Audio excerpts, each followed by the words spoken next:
Welcome to the 2020 Junior Ambassador Orientation. My name is Stephanie Livingston, and I work with the Arthritis Foundation's advocacy team. We are so excited that you're joining us for the Junior Ambassador Program in 2020, and we're excited to go over everything that the program will offer this year and what you can expect moving forward.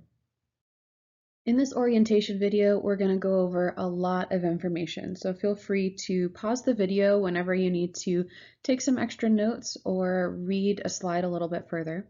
We're going to review how the U.S. government works, a U.S. Government 101 training, and how we use state and federal government to advocate for arthritis.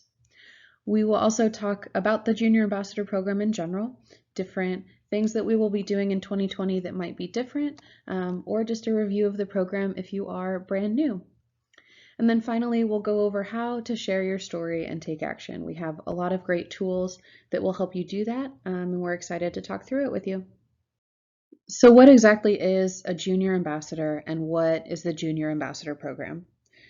So Junior Ambassadors are a group of teenage leaders, 13 to 17 years old, that work together to share their arthritis stories in person and online and in a variety of different ways to help all people living with arthritis. We are raising awareness for things like juvenile arthritis, a pediatric rheumatology workforce shortage, and many other key arthritis issues that we'll talk about later. But overall, Junior Ambassadors ensure that everyone knows that kids get arthritis too. And as the Arthritis Foundation, we are here to help you grow as an advocate for arthritis and learn how to share your story in a number of different ways. Very important thing to know is your state director of advocacy. So feel free to pause the video and find your state and your corresponding state director of advocacy.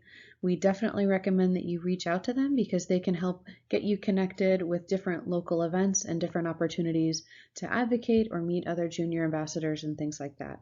So feel free to pause the video and take a look at the map and see who your state director is. We talk about sending a letter to your member of Congress a lot in the Junior Ambassador Program. And so it's important to know exactly what is Congress, what do they do, who are members of Congress, and how do I interact with them as a Junior Ambassador.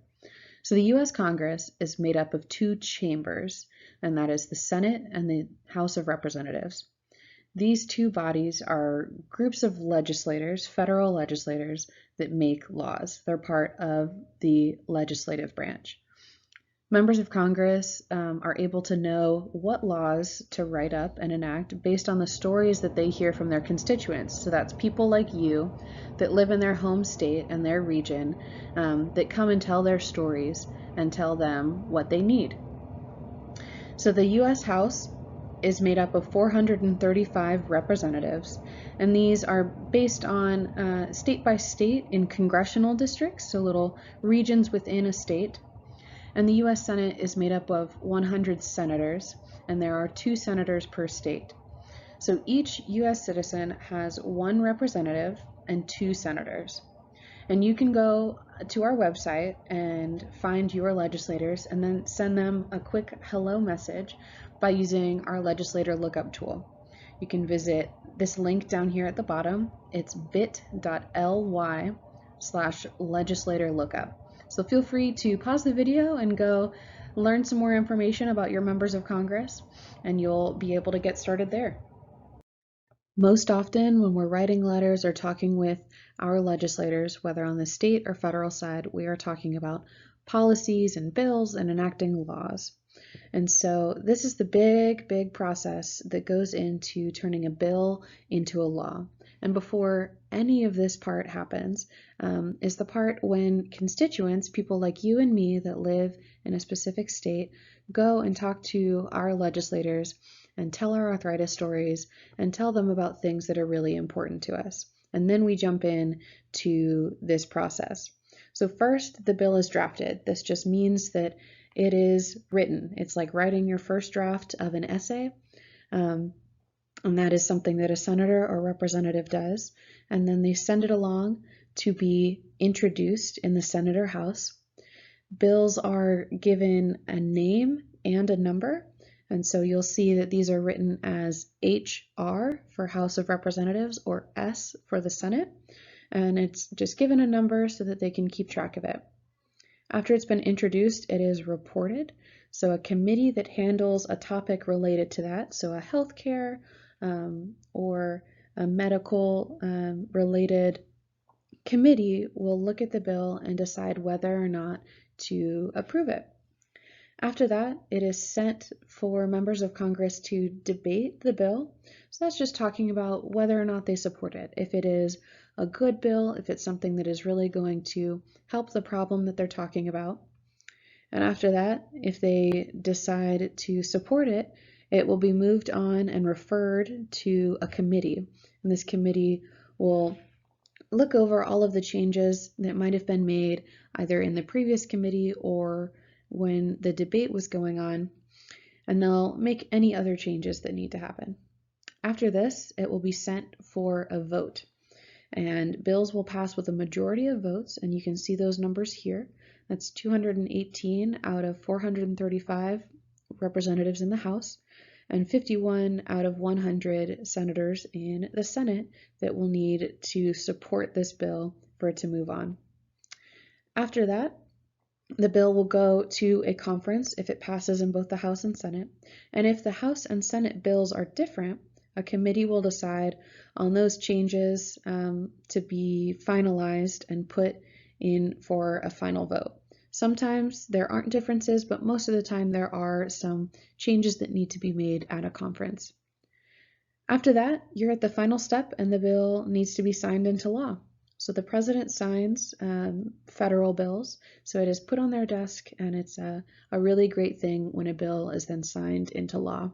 So this is a very big process, but it helps you understand that there are a lot of different ways we can inform this process by sharing our stories along the way and making sure that our important arthritis issues are being addressed. So feel free, again, to pause the video and look over this, and feel free to send any questions our way if you have them. Before we jump into advocating for arthritis in this new year, it's important to know some of the top arthritis issues that we will be talking about this year. And this is not all of the things that we will cover this year. There are always new opportunities that come up, but these are 4 of the main buckets that we will go over this year in different assignments and things like that. So the first one, and the one that I know most of you are very excited about working on, is juvenile arthritis awareness. And it's wild to think that many people don't know that over 300,000 kids in the United States are living with a form of juvenile arthritis.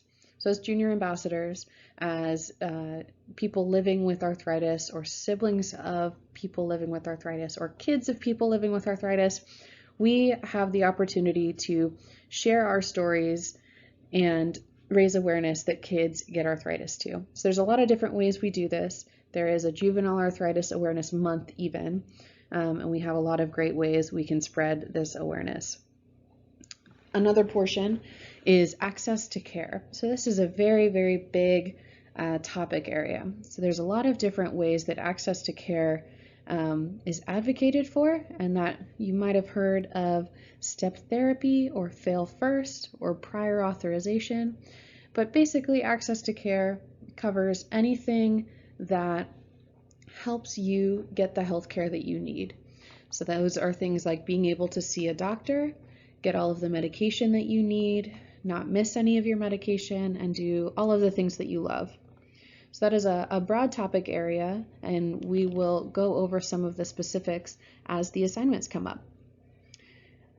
Another issue area is the pediatric rheumatology workforce shortage. And so that's a very long title, but in essence, even though there are over 300,000 kids in the US living with arthritis, there are less than 500 pediatric rheumatologists, that is, doctors that are specifically trained to treat kids with arthritis in the United States.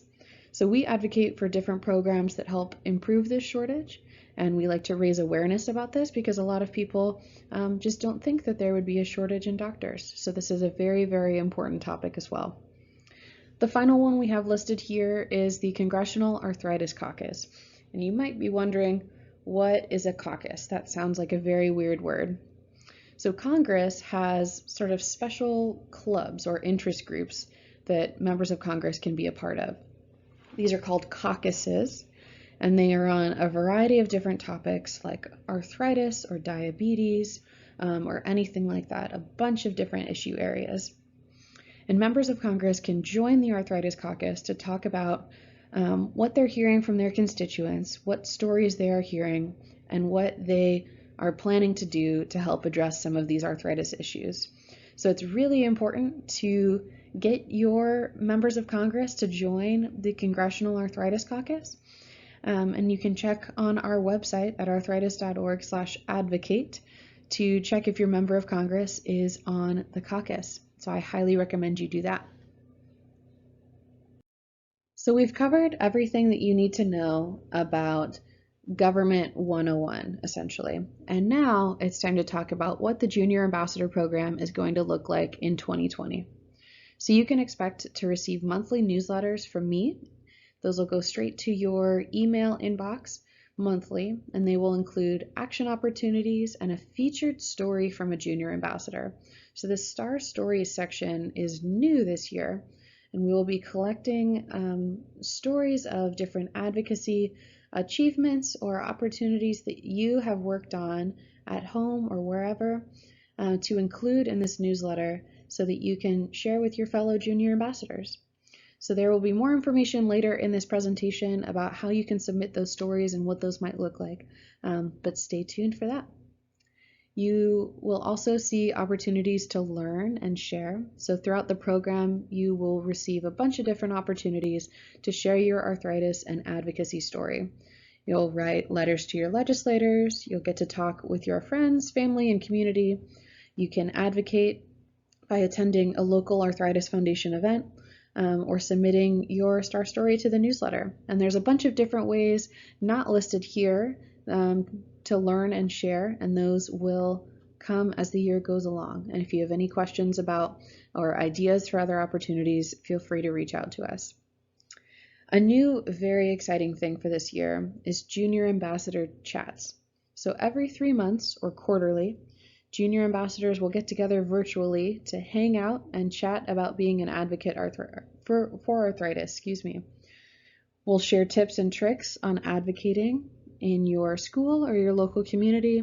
We'll get to know each other and a lot more.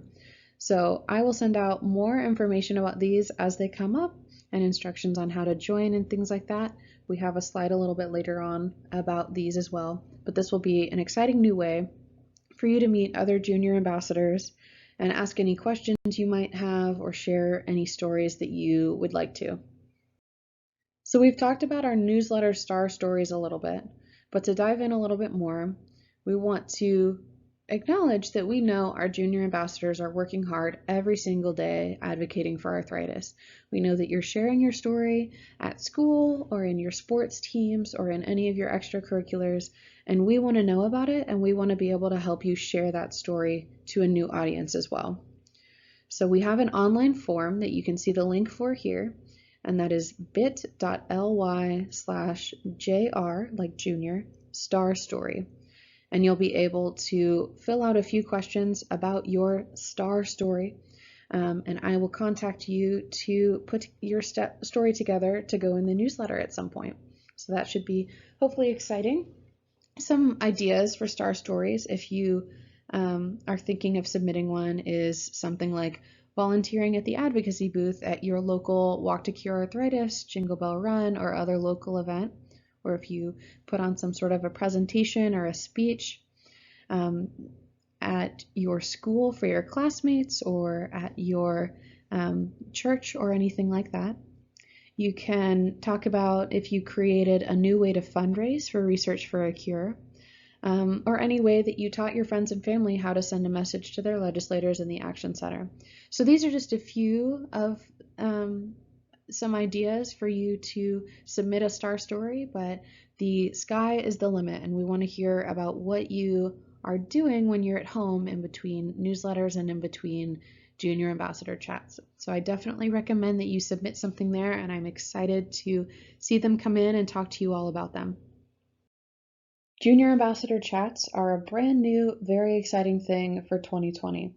So we have learned from each of you that building community is one of the best ways for you to advocate, for you to engage with the program. Each quarter, so every 3 months, we'll be hosting Junior Ambassador Hangout calls or chats. These will be facilitated over Skype, though you do not need to have a Skype account for this to work. Don't worry about the details right now. Those will go out for each of the chats as they come up. But these calls will be a great opportunity for you to meet other junior ambassadors, share your ideas and your information with each other, and talk about the things that you care about. We will have some discussion questions that we'll talk about, but most of all, it's just a time for you all to get together, meet one another, and feel motivated for the next couple of months. The final section of our orientation video today is talking about how to advocate, how to share your story, and exactly what that looks like. So we like to start a little bit basic, and that is with your one-sentence story, or if you've ever heard of an elevator pitch, it's just a very short, quick way to tell your story with a message in case you might not have a lot of time, or if you want to add a hook to draw an audience in. So you see some examples here. One says, my parents spend tons of time on the phone to make sure I get my medicine. They should have more time to play and hang out with me. Without access to my medications, I wouldn't be able to go to school or even walk my dog. And the final one here is, I had to quit sports when I was a kid because my arthritis got so bad. Kids shouldn't have to do that. So these are just some examples, and you can do whatever is relevant to you, but it is some way that arthritis has impacted you. And you are an expert of your own story, so it is really up to you what you create here.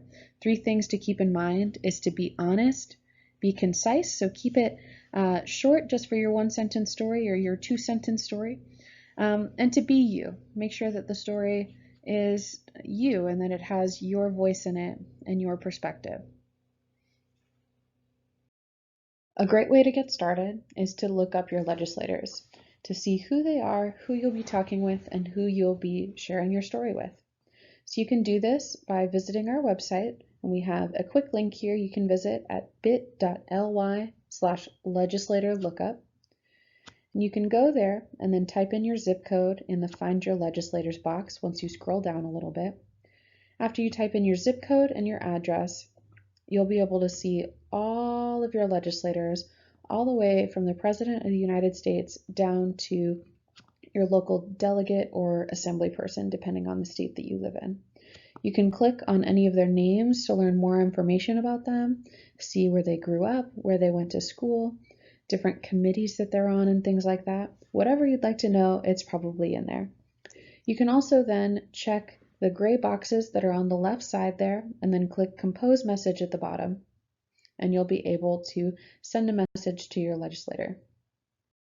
In many assignments, we will be sending emails to our legislators about big topics, and so when you do that, it's great to add a subject line that tells your legislator exactly what you're talking about.